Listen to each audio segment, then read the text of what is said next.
Hey, Hello. welcome. Welcome to the show. All right, so on November 10th, YouTube announced a new big change coming to the YouTube platform. YouTube's going to be making dislike counts private, and they did an experiment to hide the dislike count, but they kept the button, and they found that people were less likely to dislike it when they couldn't see the number. Because as the YouTube guy said, they like to play a game where they drive up the dislikes, which I've never played that game, but sounds pretty fun. Oh yeah, no, I've seen stuff like that where they talk about how people have like the mob mentality and they just want to dislike bomb it, or like people get mad and then go on Reddit and say, let's all go dislike this video together. I mean, I've never seen it though. The ones that I see that are disliked a ton are usually like stupid videos, like Nintendo announcing crappy online features. Or like YouTube Rewind. When or those that kept one. flopping. Those suck. Yeah. The guy in the video, in the little YouTube vlog, he actually went like, he was doing like an FAQ part, and he was like, is this because of the YouTube Rewind getting lots of dislikes? He's like, no, it's not. It's like, you brought it up though. You kind of brought it up. That's a bit of a self-report though. No, but so yeah, this whole decision's drawn a lot of criticism, fairly in my opinion, including from one of the original founders of YouTube, Jawad Karim, who he's used it before. He has the first ever uploaded video on YouTube where it's like him at the zoo. Oh yeah, and the zoo. He changed the description to when every YouTuber agrees that removing dislikes is a stupid idea, it probably is.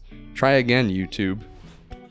Like a facepalm emoji. He had like a little emoji in there. But yeah, so they said that this decision is to protect smaller creators because they're the ones most affected by it, which I don't know, I've never seen it, but it doesn't make sense to me. If that's really the case, then why wouldn't they just, like, you have to have so many views for the dislikes to show up? Why is it got to be a blanket sweep over everything? Yeah, that's what I was thinking. Like, why can't it just be for the small creators then? Like, yeah, once you hit a certain number, but then I guess they have to decide what does it mean to be a small creator, and that gets like interesting. I don't know. I've heard a lot of criticism just from people like, how are you gonna watch like tutorials now? Because usually that's like a good indicator if the tutorial works or if not. It's accurate. Yeah, but I don't know. Makes no sense to me. Seems like they're taking the little rewind a little personally, if you ask me, but that's my opinion. But well, yeah, they announced that they're discontinuing Rewind because of all that hate. So they're no longer. Oh, they are definitely. They are so offended by all that. They canceled it because of people not liking it. All right, guys. So if you don't like this decision, you can go ahead and drop a dislike on this video right here. So that's the story. But her YouTube. Call ambulance. Call the ambulance. As Drake once said, trigger fingers turn to Twitter fingers. And Elon Musk and Bernie Sanders were taking some shots at each other recently. So if you didn't hear about it, Elon recently sold 6.9 billion of his Tesla stock as a response to a Twitter poll where he said, much is made lately of unrealized gains being a means of tax avoidance.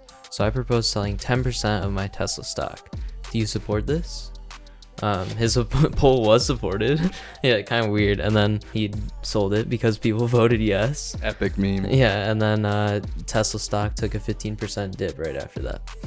Wow, shocking. Sold a bunch of stocks in it.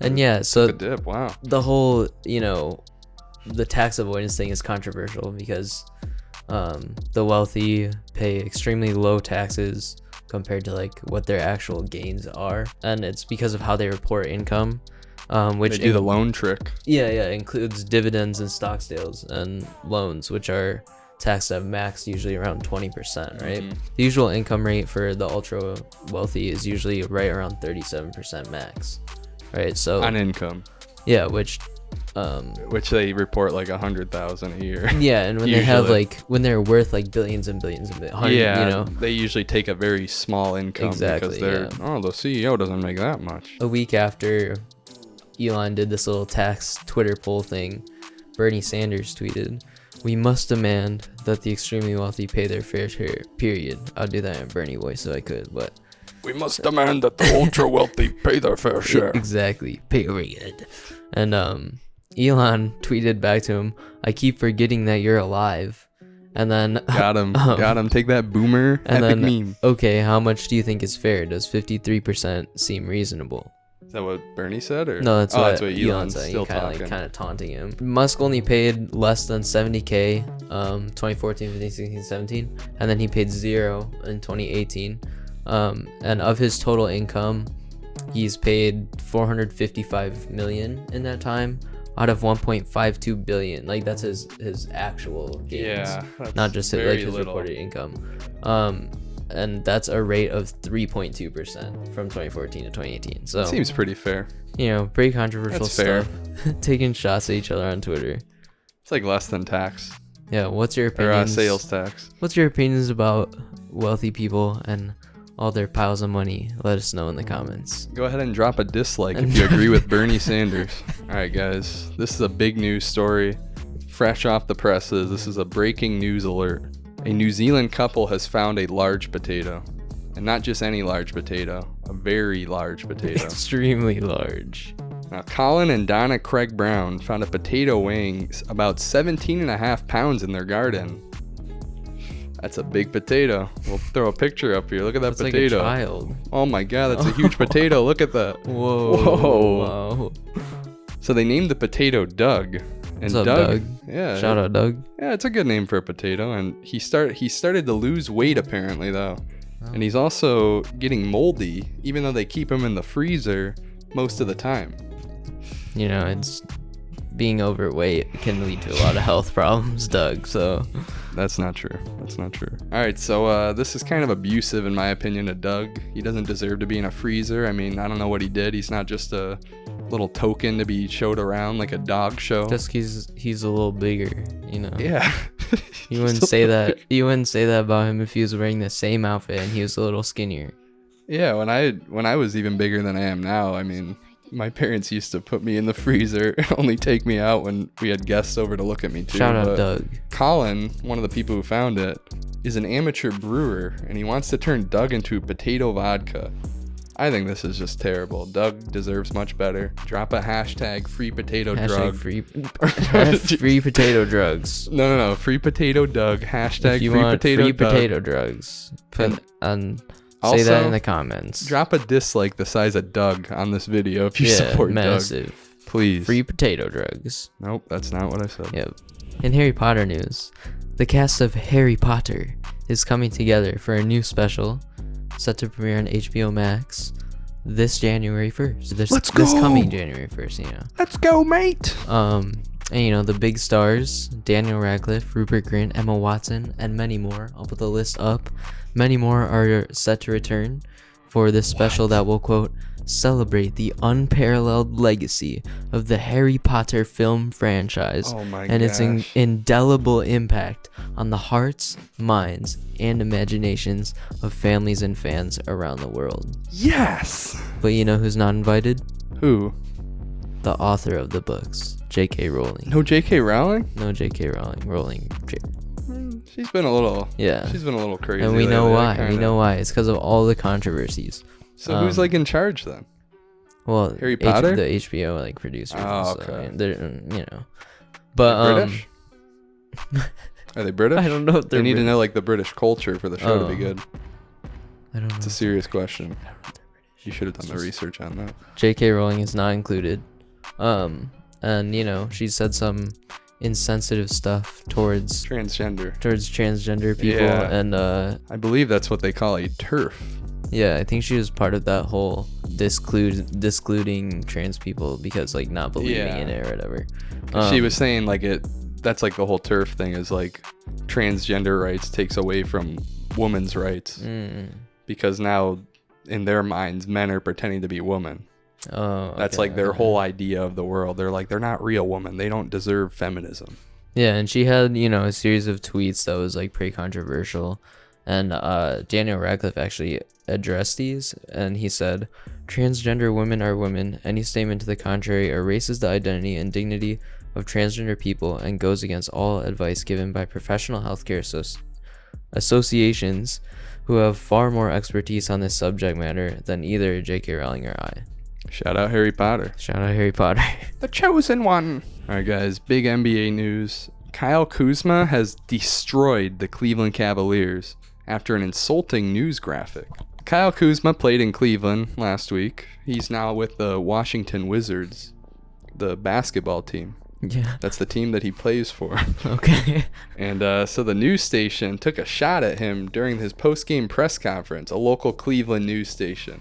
During his press conference, which was Like after the game. Like the post-game presser, I believe they call it in the industry.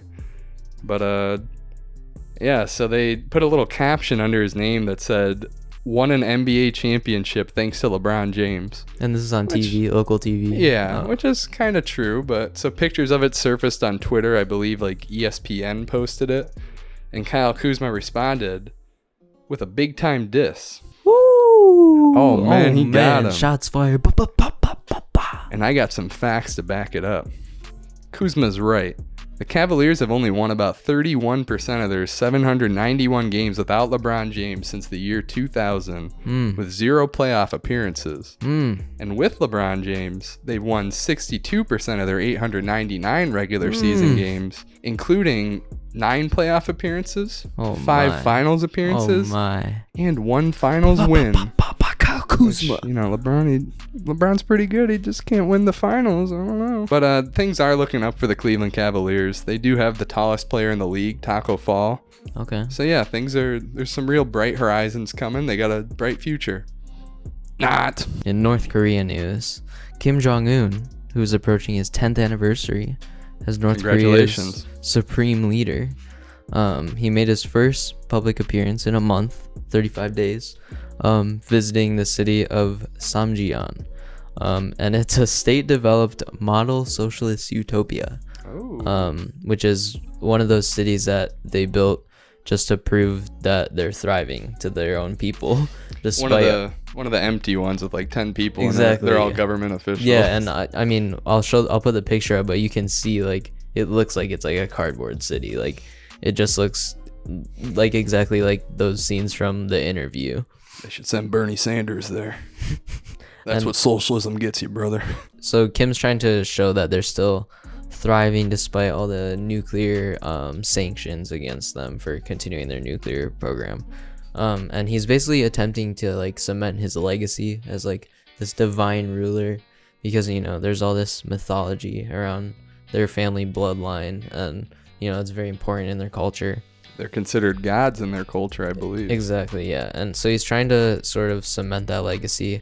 And he said the city will reflect the lofty loyalty, strong will, and sweat of our people, and the iron will of North Korea to achieve prosperity our own way. Which I guess he means like labor camps and terrible conditions for everyone. They did it, baby. Yeah, and it's some other random North Korea stuff. They've been breeding black swans, you know, which is interesting. It's kind of cool. But the state media has been telling people to eat those because there's scarcity of other foods. So they've been breeding these black swans, and then the state media has been saying you guys need to eat these because there's not enough other food. I feel like swan's probably a pretty like expensive meat too. So yeah, I don't even know. Like I've never tried like any of those type of birds, like geese and duck and swans and stuff. I think I had duck once. It's real weird tasting, but I don't know. It sounds like they're reaching prosperity in their own way. They got everyone eating own swan, way. Dude. I mean, come on, man. There's a lot of criticism that in North Korea they basically just spend all their money on nuclear weapons versus actual infrastructure.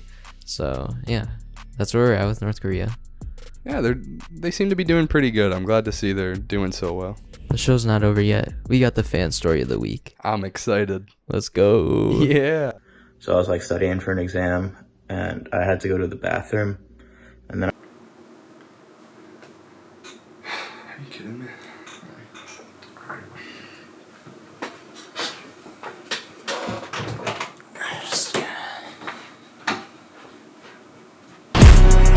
BS, best to go fa-fa. I'm a roller with these smoking that Zaza. Big shots gon' make him do the cha-cha. Big shots, little bitch, that's 3-star. I'm with the gang, yeah, I'm real with